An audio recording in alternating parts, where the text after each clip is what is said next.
Tugas KPPS 2 dan 3 menerima dan mengurutkan surat pemberitahuan formulir model C pemberitahuan KPU, surat pindah memilih model A surat pindah memilih KPU, dan KTP elektronik atau surat keterangan perekaman KTP elektronik bagi pemilih terdaftar dalam DPT, DPTB, dan DPK sebagai dasar pemilih mendapatkan surat suara yang akan diberikan berdasarkan urutan kehadiran atau disabilitas.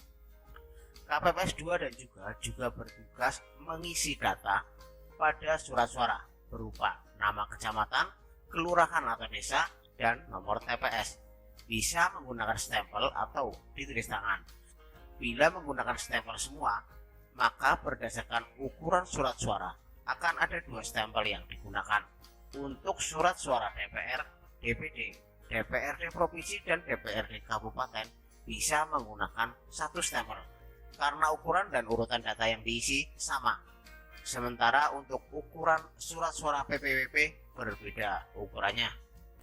Melihat data di atas, maka menurut saya KPPS 2 sebaiknya menggunakan stempel untuk PPWP saja, karena posisinya yang berdekatan dengan KPPS 4 dan 5. Di samping dia menerima, mengurutkan kehadiran, dan memisahkan surat pemberitahuan memilih berdasarkan DPT, DPTB, dan DPK, serta memisahkan surat undangan memilih untuk laki-laki dan perempuan, maka dengan KPPS 2 memegang 1 stempel untuk PPWP, harapannya konsentrasinya lebih terjaga untuk menghindari tercampurnya undangan model C pemberitahuan KPU yang harus dipisahkan antara laki-laki dan perempuan, sehingga di akhir perhitungan total suara untuk DPT laki-laki dan perempuan bisa klop atau sama dengan data yang ada di DPT bila dikurangi dengan jumlah pemilih yang tidak menggunakan hak suaranya.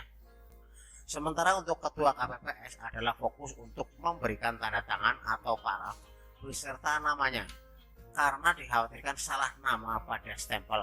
Maka baik untuk tanda tangan maupun nama terang, ketua KPPS harus dengan tulisan tangan atau manual.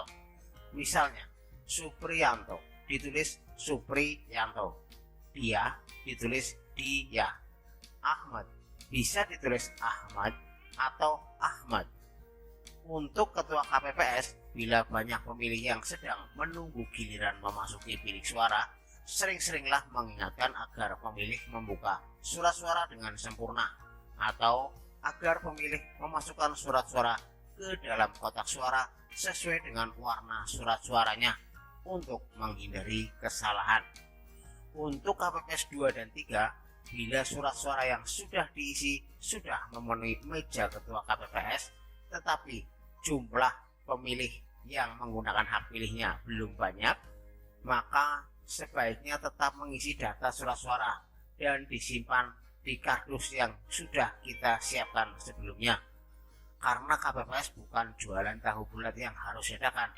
Demikian juga ketua KPPS, yang penting surat suara sudah ditandatangani, tinggal ngasih ke pemilih untuk menghindari tersendatnya alur proses pencoblosan. Atau bila ketua KPPS sedang ke belakang sekalipun, surat suara tetap bisa diberikan oleh KPPS 2 atau KPPS 3 kepada pemilih, karena sebelumnya sudah diberi nama dan ditandatangani. Dan 5, tentunya harus ramah dan menyenangkan, dan tugasnya yang untuk check and cross check, yaitu proses pemeriksaan atau pengecekan yang bertujuan untuk memastikan keakuratan data, mengharuskannya untuk teliti dan sabar. Bila mengacu pada buku panduan KPPS tahun 2014, petugas KPPS akan bekerja sendirian.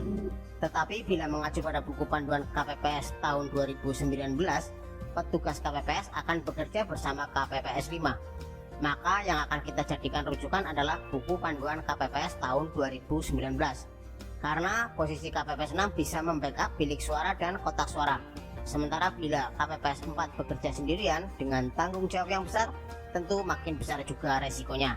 KPPS 4 dan 5 harus memahami apa itu DPT, DPTB, dan DPK, serta DPKTB. Penjelasan singkatnya adalah begini. DPT merupakan singkatan dari daftar pemilih tetap. Maksudnya daftar pemilih tetap adalah warga yang memiliki hak pilih sesuai keputusan KPU. Simpelnya, warga yang telah didaftar dan mendapat undangan C6 untuk mencoblos di TPS yang mengundang. Jadi kalau undangan C6 yang diterima bukan pada TPS yang dimaksud, maka pemilih diarahkan untuk mencoblos di TPS sesuai alamat TPS yang ada di undangan C6. Maka sebaiknya petugas KPPS juga mengetahui ada berapa TPS di sekitarnya dan di mana sajakah TPS tersebut berada. Dan seseorang yang namanya ada di DPT boleh mencoblos dengan membawa undangan memilih atau dikenal sebagai C6 serta kartu tanda pengenal. Setiap undangan C6 yang diterima oleh KPPS harus disocokkan dengan lembar DPT dan diberi tanda pada lembar DPT tersebut. Cara cross-checknya adalah cek 4 nomor belakang NIK pada model C6 dengan kartu identitas atau KTP. Kemudian kalau sama, KTP dikembalikan kepada pemiliknya. Lanjut dicek nomor DPT dengan nomor DPT yang ada pada model C6, lalu samakan namanya. Tujuannya adalah untuk menghitung berapa jumlah DPT yang sudah memberikan hak suaranya dan menghindari bila mana ada orang yang menggunakan hak pilihnya lebih dari satu kali, sehingga kita punya bayangan sudah berapa persenkah yang sudah memberikan hak suaranya. Hasil ini juga menjadi acuan atau cross check antara jumlah lembar C6 yang diterima, jumlah daftar DPT yang dicontreng, jumlah daftar DPT yang dicontreng, jumlah daftar DPTB yang dicontreng, ditambah jumlah DPK dan jumlah surat suara yang ada di tiap-tiap kotak suara. Semua harus sama jumlahnya. Bagi pemilik DPT atau C6 bisa mencoblos dari jam 8 sampai jam 13 waktu setempat. DPTB adalah daftar pemilih tambahan. Maksudnya seseorang yang sudah masuk dalam DPT tapi karena sesuatu hal, misalnya pekerjaan, maka dia berkeinginan pindah memilih di TPS lain. Adapun caranya adalah agar seseorang bisa menjadi DPTB cukup mudah, hanya dengan mengurus surat pindah memilih atau disebut dengan form A5. Pengambilan form A5 diambil di kelurahan paling lama 30 hari sebelum dilaksanakannya pemungutan suara. Hak pemegang DPTB bisa berbeda dengan hak DPT.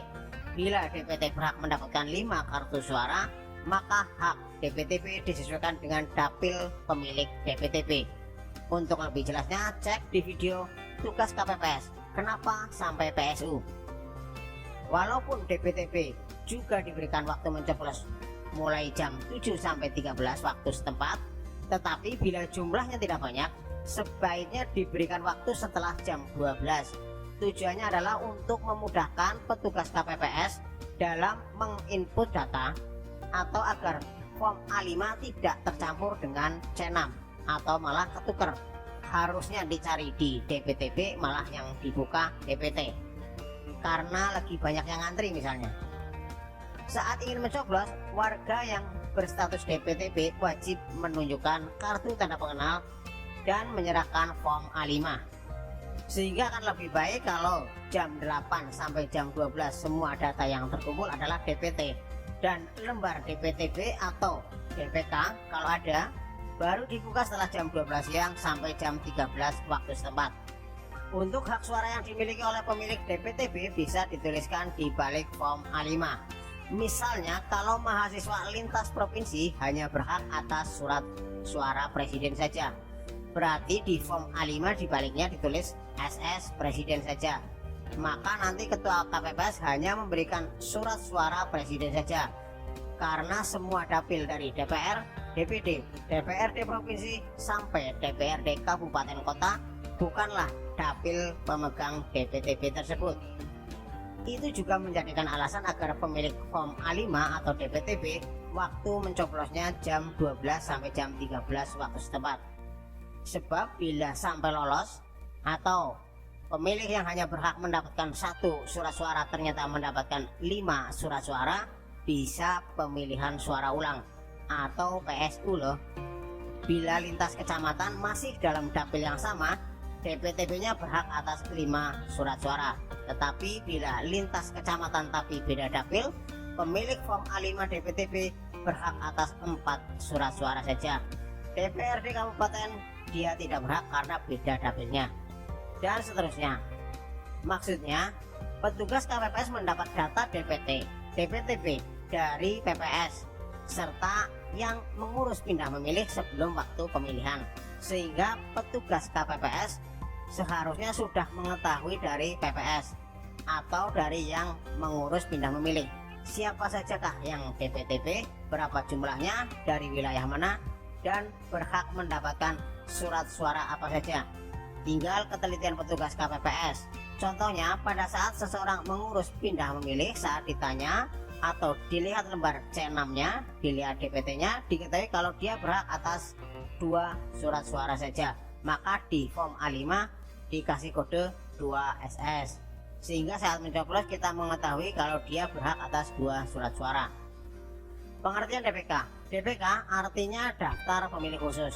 DPK adalah status bagi warga negara yang memiliki hak untuk memilih dalam pemilu, namun dirinya terkendala karena datanya tidak masuk dalam daftar pemilih tetap dan daftar pemilih tambahan. Meski tidak terdata, warga yang berstatus DPK tetap diberikan hak untuk mencoblos.